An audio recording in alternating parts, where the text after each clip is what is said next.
നമസ്കാരം. ഡോക്ടർ ലൈവിലേക്ക് സ്വാഗതം. അമ്മയാവുക എന്നത് ഏതൊരു പെൺകുട്ടിയുടെയും സ്വപ്നമാണ്. എന്നാൽ ഗർഭം ധരിച്ച് ആദ്യ മാസം മുതൽ നിരവധി സംശയങ്ങളും പേടികളും, ആരെ കാണണം, എങ്ങനെ കാണണം, എന്തു ചെയ്യണം, ഇങ്ങനെ ധാരാളം ചോദ്യങ്ങളുമാണ്. ഗർഭിണികൾ അറിഞ്ഞിരിക്കേണ്ട പ്രധാനപ്പെട്ട 10 കാര്യങ്ങളാണ് ഇന്നത്തെ ഡോക്ടർ ലൈവിലൂടെ.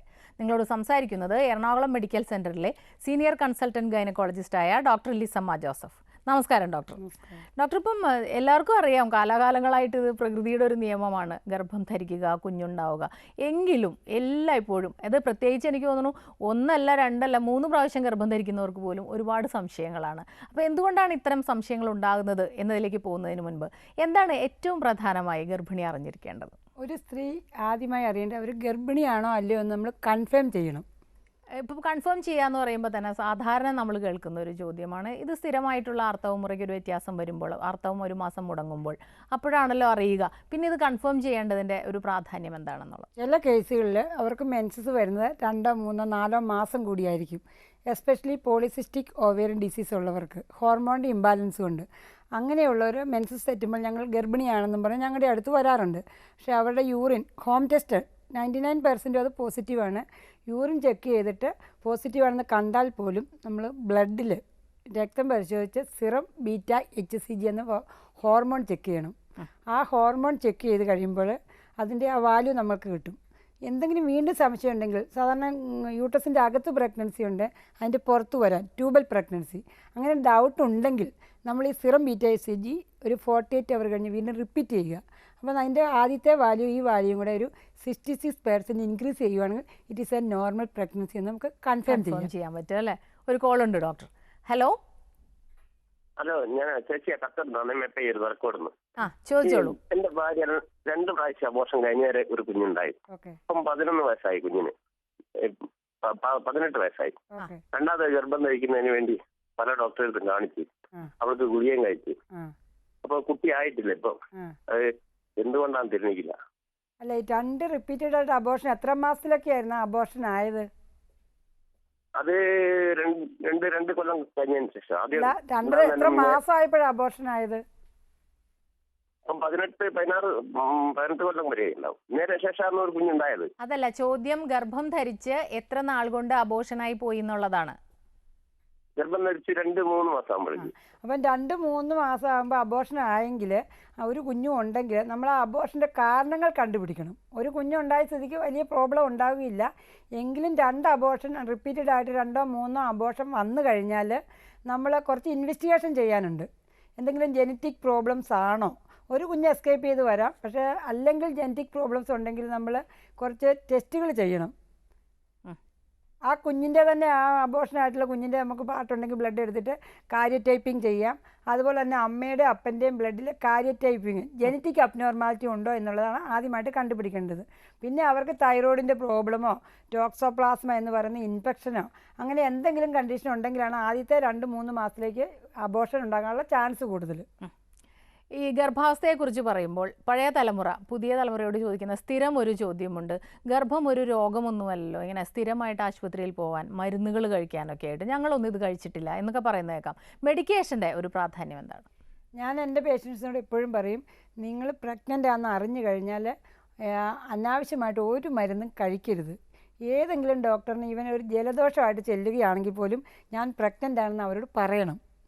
ഒരു മെഡിസിനും കഴിക്കാതെ, കാരണം ഒരു കുഞ്ഞെന്ന് പറയുന്നതിൽ നമ്മൾ ആ സമയത്ത് എസ്പെഷ്യലി ആദ്യത്തെ 30 ദിവസത്തിനും 72 ദിവസത്തിനും ഇടയ്ക്ക് ഒരു മരുന്നും കഴിക്കാതിരിക്കുക, എക്സെപ്റ്റ് ഫോളിക് ആസിഡ്. പക്ഷേ വേറൊരു കാര്യമുണ്ട്, അവരെന്തെങ്കിലും മരുന്ന് കഴിച്ചുകൊണ്ടിരിക്കുന്ന പ്രമേഹമോ അല്ലെ പ്രഷറോ അങ്ങനെ എന്തെങ്കിലും മരുന്ന് കഴിക്കുന്നവരാണെങ്കിൽ അത് സ്റ്റോപ്പ് ചെയ്യരുത്. ഗൈനക്കോളജിസ്റ്റിനെ കണ്ട് അതിൻ്റെ ഡോസ് അഡ്ജസ്റ്റ് ചെയ്ത് ഡോക്ടർ പറയുന്ന പോലെ കഴിക്കുക. ദയവ് ചെയ്ത് മരുന്ന് കഴിക്കരുത്.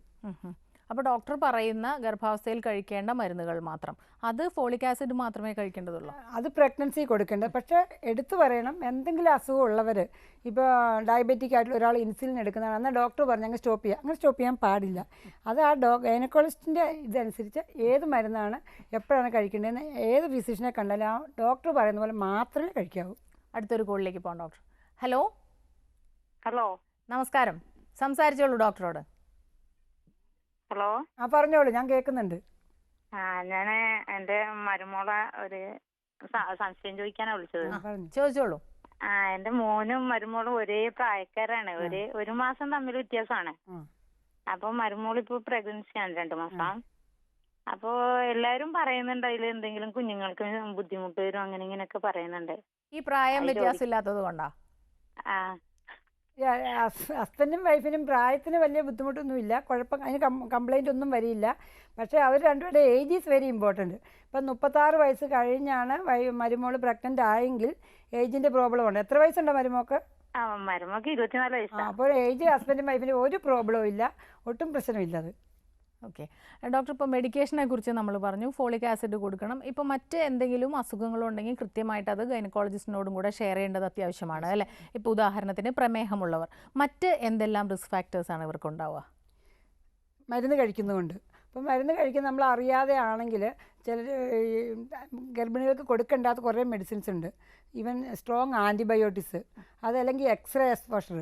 ചിലർ കാലിന് വേദന, ആ വേദന, ഈ വേദന എന്നും പറഞ്ഞ് ചെല്ലുമ്പോൾ ഡോക്ടർമാർ ഗർഭിണിയാണെന്ന് അറിയാതെ എക്സ്റേ, CT സ്കാന്, MRI ഒക്കെ ചെയ്ത് ഞങ്ങളുടെ ഏരിയ വരും. ഡോക്ടറെ ഇങ്ങനെ അറിയാതെ ആയിപ്പോയി, ഞാൻ ഗർഭിണിയായിരുന്നു, ഇനി ഈ ഗർഭം എടുത്ത് കളയണം. ഭയങ്കര ഒരു വിഷമം പിടിച്ചൊരു കണ്ടീഷനാണ്. അപ്പോൾ അതുകൊണ്ടാണ് എപ്പോഴും പറയുന്നത്, ചുമയ്ക്ക് മരുന്ന് കഴിക്കാനാണെങ്കിലും എന്തിനാണെങ്കിലും എക്സ്റേ, ചെസ്റ്റ് എക്സ്റേ, പെൽവിസിൻ്റെ എക്സ്റേ, അങ്ങനെ എക്സ്റേ എടുക്കുകയാണെങ്കിൽ ഡോക്ടറോട് പറഞ്ഞാൽ ഞാൻ മാസക്കൂടി തെറ്റിയിരിക്കുകയാണ്, ഞാൻ ഗർഭിണിയാണ്, അതുകൊണ്ട് നമുക്കത് അവോയ്ഡ് ചെയ്യാൻ പറ്റും. ഓക്കെ. മറ്റൊന്ന്, ചില അവസരങ്ങളിൽ ലോ റിസ്ക്, ഹൈ റിസ്ക് എന്നൊക്കെ പറഞ്ഞ് തരംതിരിക്കാറുണ്ട്. എങ്ങനെയാണ് ഇത് തരംതിരിക്കുന്നത്? ആരാണ് ഇതിന്? അപ്പം ഞാൻ വർക്ക് ചെയ്യുന്നത് ഒരു ടെസ്റ്ററി സെൻറ്റർ ഹൈ റിസ്ക് പ്രഗ്നൻസി യൂണിറ്റാണ് എൻ്റെ മെയിൻ ടാർഗറ്റ്.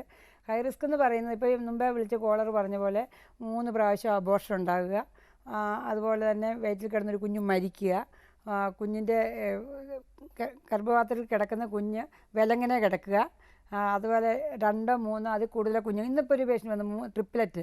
അപ്പോൾ അവരെയൊക്കെ നമ്മൾ ഹൈ റിസ്ക് ആയിട്ടാണ് എടുക്കുന്നത്. പിന്നെ ഫാമിലി ഹിസ്റ്ററി എടുക്കുക. ഫാമിലി ഹിസ്റ്ററി എടുക്കുകയാണെങ്കിൽ അപ്പനോ അമ്മയ്ക്കോ പ്രമേഹം, പ്രഷർ, പിന്നെ patient itself kidney disease, heart സംബന്ധമായ അസുഖങ്ങൾ, അങ്ങനെ എന്തെങ്കിലും അസുഖങ്ങളുണ്ടെങ്കിൽ ഡയബറ്റീസ്, ഇങ്ങനെയൊക്കെ റിസ്ക് ഉണ്ടെങ്കിൽ നമ്മളൊരു ഹൈ റിസ്ക്. ഒരു ആദ്യത്തെ കൊച്ചുണ്ടായത് ഒരു 4 കിലോ 4.5 കിലോ ഉള്ളൊരു കൊച്ചുണ്ടായി. അപ്പോൾ ആ കൊച്ചിന് പിന്നെ നമ്മൾ പറയും നിങ്ങൾക്ക് ഡയബറ്റീസ് ഉണ്ടാകാം, അല്ല വയറ്റിൽ കിടന്ന ആ കൊച്ചു മരിച്ചു പോയി. പിന്നെ ബ്ലീഡിങ് ആയിട്ട് വരിക. ബ്ലീഡിംഗ് എന്ന് പറയുന്നത് 2 തരം ബ്ലീഡിംഗ് ഉണ്ട്. ഇപ്പോൾ 20 ആഴ്ച കഴിഞ്ഞിട്ട് വരുന്ന ബ്ലീഡിംഗ് ആണെങ്കിൽ പ്ലസൻ്റെ താഴെ ഇരുന്നിട്ട് വരുന്ന ബ്ലീഡിങ്, അതുപോലെ തന്നെ പ്ലസൻ്റെ വിട്ടു പോകുന്ന ബ്ലീഡിങ്.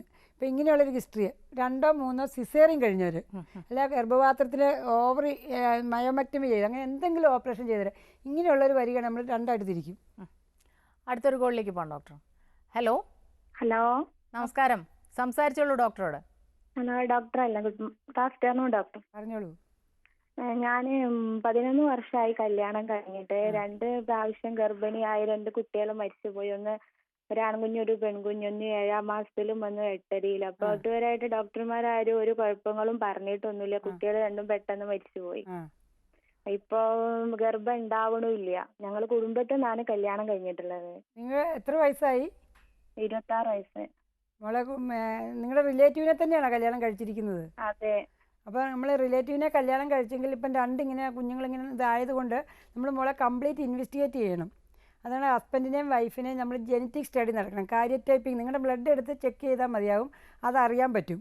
പിന്നെ പ്രഷർ, പ്രമേഹം, കുടുംബസംബന്ധമായ എന്തെങ്കിലും അസുഖങ്ങൾ, അത് ടെസ്റ്റുകളെല്ലാം കംപ്ലീറ്റ് ടെസ്റ്റ് വർക്കൗട്ട് ചെയ്തിട്ട് അതിന് പ്രോബ്ലം ഇല്ലെങ്കിൽ പ്രഗ്നൻസി ട്രൈ ചെയ്യുക. ട്രൈ ചെയ്തിട്ടും ആയില്ലെങ്കിൽ നമ്മൾ ഇൻഫെർട്ടിലിറ്റി ആയിട്ട് ട്യൂബ് ടെസ്റ്റ് ചെയ്ത് എന്തുകൊണ്ടാണ് വല്ല ട്യൂബിന് ബ്ലോക്ക് ഉണ്ടോ, യൂട്രസിന് എന്തെങ്കിലും പ്രോബ്ലം ഉണ്ടോ, യൂട്രസിന് എന്തെങ്കിലും അബ്നോർമാലിറ്റി ഉണ്ടോ, ഇങ്ങനെയുള്ള കാര്യങ്ങൾ ചെക്ക് ചെയ്ത് നമ്മളത് ക്ലിയർ ആക്കിയിട്ട് പ്രഗ്നൻസി ആകാൻ പറ്റും. മറ്റൊരു കോളിലേക്ക് പോകാം ഡോക്ടർ. ഹലോ.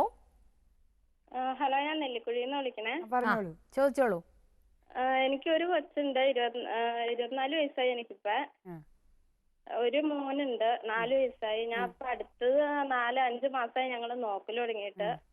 പക്ഷെ എനിക്ക് ഡേറ്റ് കറക്റ്റ് അല്ല. ഓഗസ്റ്റ് 5-ാം തീയതി മെൻസസ് ആയിട്ട് പിന്നെ 2 മാസം ആയില്ല.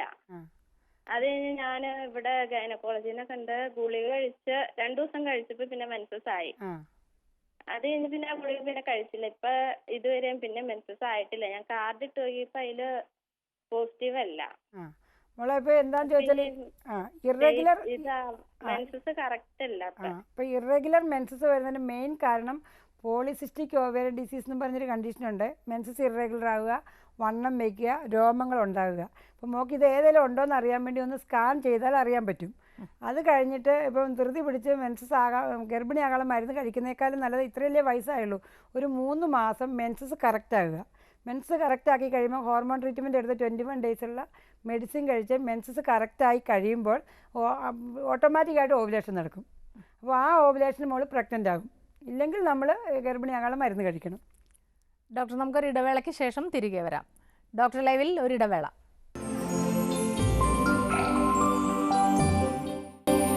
ഡോക്ടർ ലൈവ് തുടരുന്നു. ഡോക്ടർ, നമ്മുടെ ഒരു കോളർ വെയിറ്റ് ചെയ്യുന്നുണ്ട്. ഹലോ. ഹലോ, നമസ്കാരം. ഡോക്ടറോട് ചോദിച്ചോളൂ. നമസ്കാരം ഡോക്ടർ.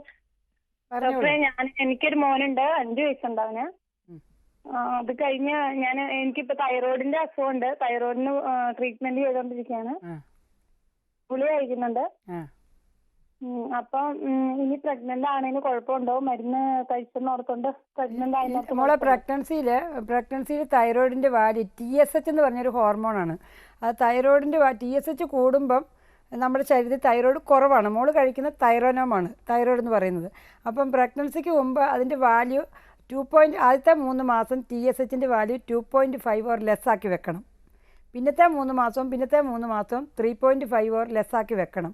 നമുക്കതുകൊണ്ട് ഗർഭിണിയാകുന്നതുകൊണ്ട് യാതൊരുവിധ കുഴപ്പമില്ല.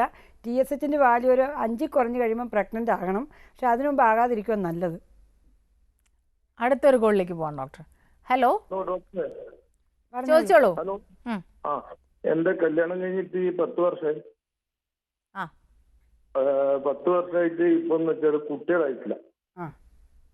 അപ്പോ പിന്നെ ഇത് ഡോക്ടറെ അടുക്ക പോയതിനു ശേഷം പറയുന്നത് ഗർഭപാത്രത്തിൽ ചൂടധികമാണ്. കുറെ മരുന്ന് കുടിച്ച് ഇപ്പൊ എനിക്ക് ഹോമിയോ ചികിത്സ ചെയ്യുന്നു. എനിക്ക് കുട്ടികളാവോ? നിങ്ങളെ സംബന്ധിച്ച് ഹസ്ബൻഡ് ആൻഡ് വൈഫ് നമ്മൾ ആദ്യമായിട്ട് തന്നെ ഇതിൻ്റെ കാരണങ്ങൾ എന്തുകൊണ്ട് ചൂട് അധികമാകുക എന്ന് പറയുന്നത് കൊണ്ട് എനിക്ക് ക്ലിയർ ആയിട്ടില്ല. നമ്മൾ ബേസിക്കലി കുറേ ഇൻവെസ്റ്റിഗേഷൻ ചെയ്യും. ആദ്യമേ ബ്ലഡ്, തൈറോയിഡ് അങ്ങനെയൊക്കെ ടെസ്റ്റുകൾ ചെയ്തിട്ട് പിന്നെ നമ്മൾ HSG എന്നും പറഞ്ഞൊരു ടെസ്റ്റ് ഉണ്ട്, ട്യൂബൊക്കെ പ്രോബ്ലം ഉണ്ടെന്ന്. പിന്നെ അണ്ടാശയത്തിൽ നിന്ന് അണ്ടം പുറത്തേക്ക് വരുന്നുണ്ടോ എന്നുള്ളൊരു ടെസ്റ്റ് ഉണ്ട്, ഫോളിക്കുലാർ സ്റ്റഡി. അപ്പോൾ അണ്ടാശയത്തിന് കുഴപ്പമുണ്ടോ, ട്യൂബിന് കുഴപ്പമുണ്ടോ, ഗർഭപാത്രത്തിന് കുഴപ്പമുണ്ടോ എന്ന് നമ്മൾ കണ്ടുപിടിക്കും. അതിൽ ഏത് ലെവലിൽ വെച്ചാണ് നിങ്ങളുടെ കുഴപ്പമൊന്നുണ്ടോ അവിടെ വെച്ച് നമ്മൾ ട്രീറ്റ് ചെയ്യും. അതുപോലെ തന്നെ മെയിൽ ഫാക്ടർ എന്ന് പറഞ്ഞാൽ ബീജം ചെക്ക് ചെയ്താൽ മതി. ബീജത്തിന് അണുക്കൾ കുറവുണ്ടെങ്കിൽ അത് ട്രീറ്റ് ചെയ്യും. ഇത് ബേസിക് ആയിട്ട് ചെയ്യുന്ന കാര്യങ്ങളാണ്. ഇത് നോക്കിയിട്ട് എന്തെങ്കിലും പ്രോബ്ലം ഉണ്ടെങ്കിൽ അത് കറക്റ്റ് ചെയ്യും. ഇല്ലെങ്കിൽ അടുത്ത ലെവൽ ഞങ്ങൾ പറഞ്ഞു തരും. അല്ലാതെ ഗർഭിണിയാകില്ല, ചൂട് കൂടുതലാണെന്ന് പറഞ്ഞ് നമ്മൾ മാറിയിരിക്കേണ്ട കാര്യമില്ല. നിങ്ങൾ കംപ്ലീറ്റ് ഇൻവെസ്റ്റിഗേറ്റ് ചെയ്യണം. ഓക്കെ ഡോക്ടർ, ഇപ്പോൾ നമ്മൾ പറഞ്ഞുകൊണ്ടിരുന്നത് ഗർഭിണികൾ അറിഞ്ഞിരിക്കേണ്ട കാര്യങ്ങളിൽ സ്കാനിങ്ങിൻ്റെ ഒരു പ്രാധാന്യം എന്താണെന്നുള്ളത്. മെയിനായിട്ട് നമ്മൾ സ്കാനിങ് നമ്പർ വെച്ച് ചോദിക്കുകയാണെങ്കിൽ 3 സ്കാനാണ് പറയുന്നത്. ഫസ്റ്റ് സ്കാൻ എന്ന് പറയുന്നത് എല്ലാവർക്കും ഇപ്പോൾ ഒരു സംശയമാണ്, ഗർഭിണിയാകുമ്പോൾ 1 കൊച്ചാണോ 2 കൊച്ചാണോ 3 കൊച്ചാണോ. അപ്പോൾ നമ്മളൊരു സ്കാൻ ചെയ്തിട്ട് 7 ആഴ്ച 8 ആഴ്ച സ്കാൻ ചെയ്ത് അതിന് ഹൃദയടിപ്പൊക്കെ വന്നിട്ടുണ്ട്, 1 കുഞ്ഞേ ഉള്ളൂ, നിങ്ങളുടെ ഡെലിവറി ഡേറ്റ് ഇന്ന ഡേറ്റാണ് നമുക്ക് കൺഫേം ചെയ്യാം. അവിടെ മെൻസസ് ആയിട്ട് ഇറഗുലർ ആണെങ്കിൽ വേറെ അഡ്വാൻറ്റേജ് അതാണ്, നമ്മുടെ ആ ഡേറ്റും സ്കാനിങ് ഡേറ്റും കോറിലേറ്റ് ചെയ്ത് നമുക്കൊരു ഡേറ്റ് കൊടുക്കാം, പ്രസവിക്കുന്ന ഇന്ന ഡേറ്റ് ആണെന്ന്. അതാണ് ആദ്യത്തെ സ്കാൻ. പക്ഷേ അത് കമ്പൾസറി അല്ല. കമ്പൾസറി ആയിട്ട് പറയുകയാണെങ്കിൽ 12 ആഴ്ചയ്ക്കും 11 ആഴ്ചയ്ക്കും ചെയ്യുന്ന ND സ്കാനാണ്. ന്യൂക്ലിയർ തിക്നെസ് എന്ന് പറയും. അപ്പം നെയ്സൽ ബോൺ ഉണ്ടോ എന്ന് നോക്കണം, ഈ കഴുത്തിൻ്റെ ഇവിടുത്തെ തിക്നെസ്. അതിൻ്റെ ഇമ്പോർട്ടൻസ് എന്ന് പറഞ്ഞാൽ ഈ genetic disorder trisomy 21 down syndrome എന്ന് പറയും, കുരങ്ങൻ കൊച്ചുങ്ങൾ എന്നാണ് പറയുന്നത്. അപ്പോൾ അങ്ങനെ വല്ലതും ഉണ്ടെങ്കിൽ അത് കണ്ടുപിടിച്ച് അതിൻ്റെ അടുത്ത് ടെസ്റ്റുകൾ പോകാം. ഓക്കെ. പിന്നെ അടുത്ത സ്കാൻ ചെയ്താൽ 5-ാം മാസം. പക്ഷേ പണ്ടൊക്കെ ആണെങ്കിൽ നമ്മൾ 20-22 വീക്സിനാണ് സ്കാൻ പറയുന്നത്. ഇപ്പോൾ മോഡേൺ ആയിട്ട് പറയുന്നത് 18 to 19 വീക്സ് ചെയ്ത് കുഞ്ഞിന് വല്ല അബ്നോർമാലിറ്റി ഉണ്ടെങ്കിൽ കണ്ടുപിടിച്ചിട്ട് MGP ചെയ്യുകയാണെങ്കിൽ, ടെർമിനേറ്റ് ചെയ്യുകയാണെങ്കിൽ 20 വീക്സിന് മുമ്പ് ചെയ്യണം. അപ്പം 19 to 20 വീക്സിനാണ്. പണ്ടെന്ന് 22, പക്ഷേ ഇപ്പം 20 to 24 വീക്സ് ആയിക്കഴിഞ്ഞാൽ 22 അബോർഷൻ ആക്കാൻ പാടില്ല. അപ്പോൾ നമ്മൾ ഒരു നേരത്തെ സ്കാൻ ചെയ്യും. അതാണ് മെയിനായിട്ട്. പിന്നെ നമ്മൾ ഓരോ ഡോക്ടേഴ്സും വെള്ളം കൂടുക കുറയുക, കുഞ്ഞിൻ്റെ വലിപ്പം കുറയുക കൂടുക, അനക്കം കുറയുക, അങ്ങനെ അനുസരിച്ച് നമ്മളത് ഡിവൈഡ് ചെയ്ത് ഓരോ ഡോക്ടേഴ്സ് ഡിസൈഡ് ചെയ്യും. ഡോക്ടർ, അടുത്തൊരു കോളിലേക്ക് പോവാം. ഹലോ. നമസ്കാരം. ഡോക്ടർ, ഞാൻ അടൂരിൽ നിന്ന് വിളിക്കാനേ. ഇപ്പൊ ഞാൻ 3 മാസം പ്രഗ്നന്റാ. അപ്പൊ 3ാമത്തെ മാസം സ്കാൻ ചെയ്ത സമയത്ത് ഡോക്ടർ പറഞ്ഞു പ്ലാസന്റ കുറച്ച് താഴെയാണ്, അതുകൊണ്ട് ബ്ലീഡിങ് ഉണ്ടാകാനുള്ള ചാൻസ് ഉണ്ട്, അബോർഷൻ ഉണ്ടാകാനുള്ള ചാൻസ് ഉണ്ട്, അതുകൊണ്ട് ബെഡ് റെസ്റ്റ് എടുക്കണമെന്ന് പറഞ്ഞു. എന്തുകൊണ്ടാണ് ഇങ്ങനെ താഴെയാകുന്നതെന്ന് അതെ, അറിയാം. പ്ലസൻ്റ 3-ാം മാസത്തിൽ താഴെയാണെന്ന് വിചാരിച്ച് പേടിക്കാനൊന്നുമില്ല. കാരണം അത് ഇംപ്ലാന്റ് ചെയ്യുന്നതാണ്. നമ്മളിങ്ങനെ യൂട്ടസ് ഇങ്ങനെ ഇരിക്കുന്നതിൽ താഴേക്ക് വരുന്നതാണ്. അതിപ്പോൾ സ്കാനിങ് ഉള്ളതുകൊണ്ടാണ് നമ്മളത് കണ്ടുപിടിക്കുന്നത്. പണ്ടൊന്നും ഇത് കണ്ടുപിടിക്കില്ല. അന്ന് വിചാരിച്ച് പേടിക്കാനും കംപ്ലീറ്റ് ബെഡ് റെസ്റ്റ് എടുക്കേണ്ട ആവശ്യമില്ല. നമ്മൾ 5-ാം മാസത്തിൽ വീണ്ടും സ്കാൻ ചെയ്യും. ലോ ലൈൻ പ്ലസൻ്റ എന്നാണ് അത് പറയുന്നത്. പിന്നെ 7-ാം മാസത്തിൽ സ്കാനിങ്ങിൽ അങ്ങനെ പെർസിസ്റ്റ് ചെയ്യുകയാണെങ്കിൽ മാത്രമേ അതിന് ഇമ്പോർട്ടൻസ് ഉള്ളൂ. പിന്നെ ഒരു ഫോളിക് ആസിഡ് എന്ന് പറയുന്നത് അതിൻ്റെ അത് പോരാതെ എക്സ്ട്രാ ഒരു ഫോളിക് ആസിഡ് നമ്മൾ കഴിക്കണം.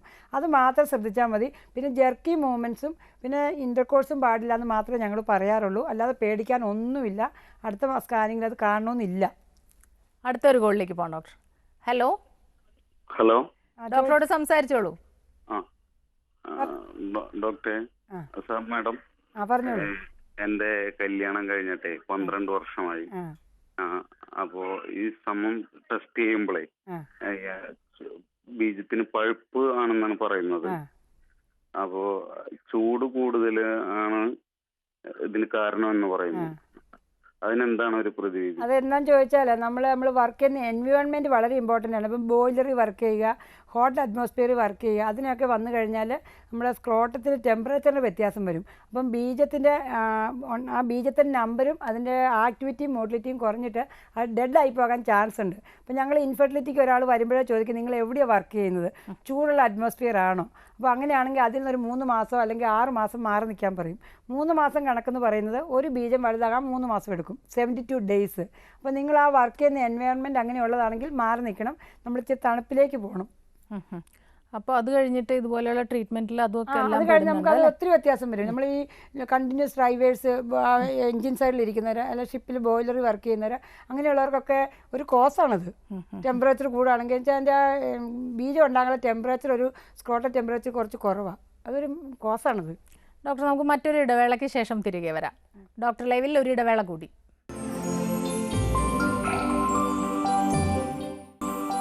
ഡോക്ടർ ലൈവ് തുടരുന്നു. ഒരു കോൾ ഉണ്ട് ഡോക്ടർ. ഹലോ. ഹലോ, നമസ്കാരം. ഡോക്ടർ ലൈവ് ആണ്, സംസാരിച്ചോളൂ. Hello doctor. പറഞ്ഞോളൂ. ഡോക്ടർ, ഞാനിപ്പോൾ 4 മാസം പൂർത്തിയായി, 5 തുടങ്ങി എനിക്ക്. പക്ഷേ എനിക്ക് ഇപ്പം ക്ലാസ്സിന്റെ കുറച്ച് താഴ്ന്നിട്ടാകും ഗൈനക്കോളജിസ്റ്റ് പറഞ്ഞിട്ടുണ്ട്. അപ്പം എനിക്ക് റെസ്റ്റ് എടുക്കാന്ന് വെച്ചാൽ ഞാൻ ചില ചെറിയ പണിയൊക്കെ എടുക്കും, പക്ഷെ മിക്കപ്പോഴും ഇരിക്കുക ചെയ്യാം. അത് അത്ര നല്ലതല്ലാന്ന് വീട്ടിൽ നിന്ന് അമ്മയെല്ലാം പറയാറുണ്ട്. ഇല്ല മോളെ, പ്ലസിൻ്റെ 5-ാം മാസത്തിൽ താഴെയാണെന്ന് വിചാരിച്ച് ഇരുന്നുള്ള ജോലി ചെയ്യരുതെന്ന് റൂളൊന്നും ഇല്ല. നമ്മളിപ്പോൾ 7-ാം മാസത്തിൽ സ്കാൻ ചെയ്യുമ്പോൾ ചിലപ്പം പ്ലസിൻ്റെ അതിൻ്റെ നോർമൽ ലെവലിലേക്ക് പോകും. നോർമൽ ലൈഫൊക്കെ ആകാം. നമ്മൾ ഒത്തിരി ജെർക്കി മൂവ്മെൻറ്റ് പാടില്ല, ജെർക്കി ആയിട്ടുള്ള ജോലി ചെയ്യരുത്, പിന്നെ ഇൻ്റർകോഴ്സ് ചെയ്യരുത്. അത്ര മാത്രമേ പ്ലസിൻ്റെ താഴെയായിട്ടുള്ളവരുള്ളൂ. പിന്നെ ഒരു ഫോളിക് ആസിഡ് എക്സ്ട്രാ കഴിക്കണം.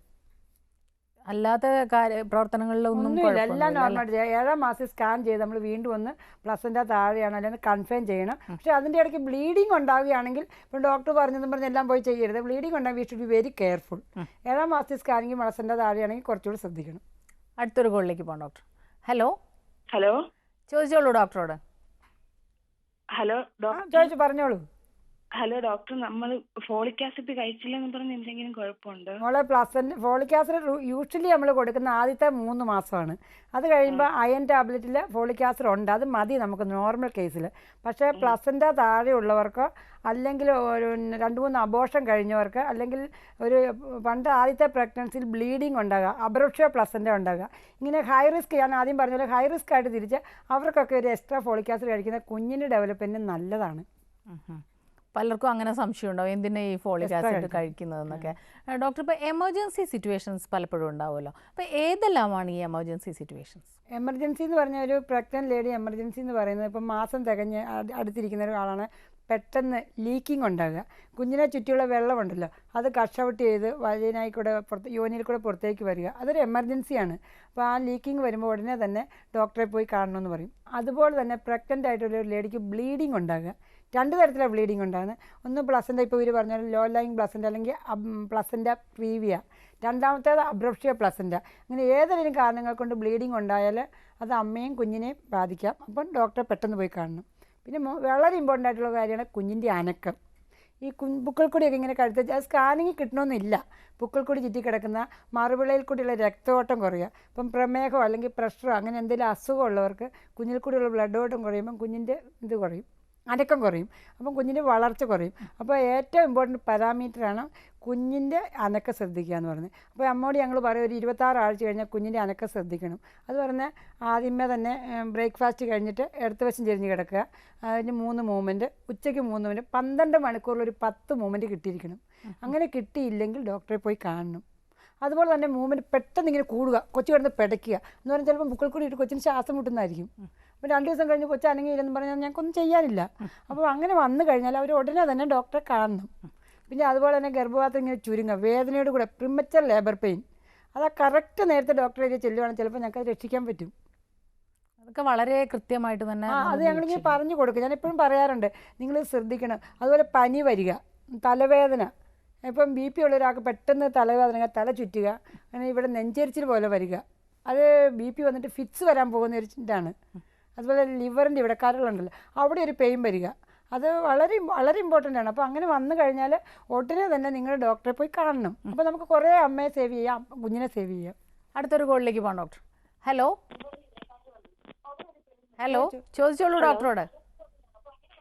ഹലോ, ചോദിച്ചോളൂ, പറഞ്ഞോ. TV ശ്രദ്ധിക്കണ്ട കേട്ടോ, ചോദിച്ചോളൂ. ഡോക്ടർ, എനിക്കൊരു സംശയം.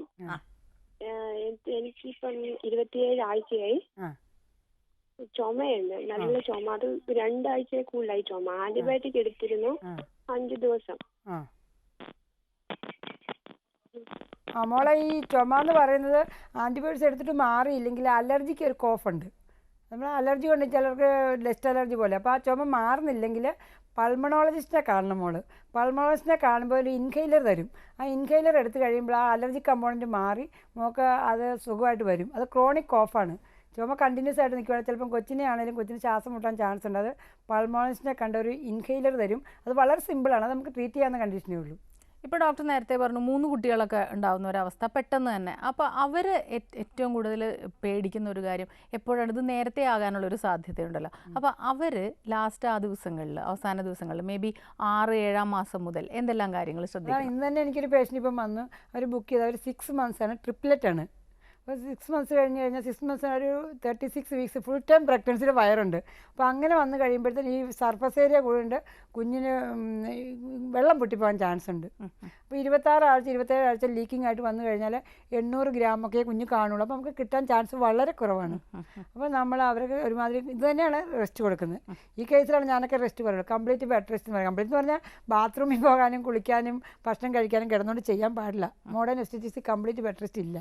എല്ലാ സമയം നമ്മൾ കിടക്കുക, എന്നിട്ട് അവനവൻ്റെ പേഴ്സണൽ തിങ്സിന് എഴുന്നേൽക്കുക, എന്നിട്ട് ഡോക്ടർമേഴ്സ് കുറേ മെഡിസിൻസ് കൊടുക്കും പ്രിമച്ചർ ഡെലിവറി പ്രിവെൻറ്റ് ചെയ്യാനായിട്ട്. അതുപോലെ അവരുടെ ബ്ലഡ് കംപ്ലീറ്റ് ഇൻവെസ്റ്റിഗേഷൻ ചെയ്യും. അങ്ങനെ എന്തെങ്കിലും ഉണ്ടെങ്കിൽ അതെല്ലാം കറക്റ്റ് ചെയ്ത് ഇപ്പോൾ 2 വീക്സ് നമ്മൾ സാധാരണ സ്കാൻ ചെയ്യുന്നേക്കാളും 3 സ്കാനല്ല, ഇവർക്ക് മാസത്തിൽ സ്കാൻ ചെയ്യും. എല്ലാം നമ്മൾ ഹൈ റിസ്ക് ആയിട്ട് എടുത്തുകൊണ്ട് സ്പെഷ്യൽ കെയർ കൊടുക്കും. ക്ലോസ് മോണിറ്ററിങ് അല്ലേ? Close monitoring. അത് വീട്ടിൽ തന്നെ ആകാം, ഹോസ്പിറ്റലിൽ വന്ന് കിടന്ന് കഷ്ടപ്പെടേണ്ട കാര്യമില്ല. ഡോക്ടർ, നമ്മുടെ ഇന്നത്തെ ഡോക്ടർ ലൈവിൻ്റെ സമയോടെ അവസാനിച്ചിരിക്കുകയാണ്. വളരെയധികം നന്ദി ഞങ്ങളോട് സഹകരിച്ചതിന്. ഇന്നത്തെ ഡോക്ടർ ലൈവ് ഇവിടെ അവസാനിക്കുന്നു. നമസ്കാരം.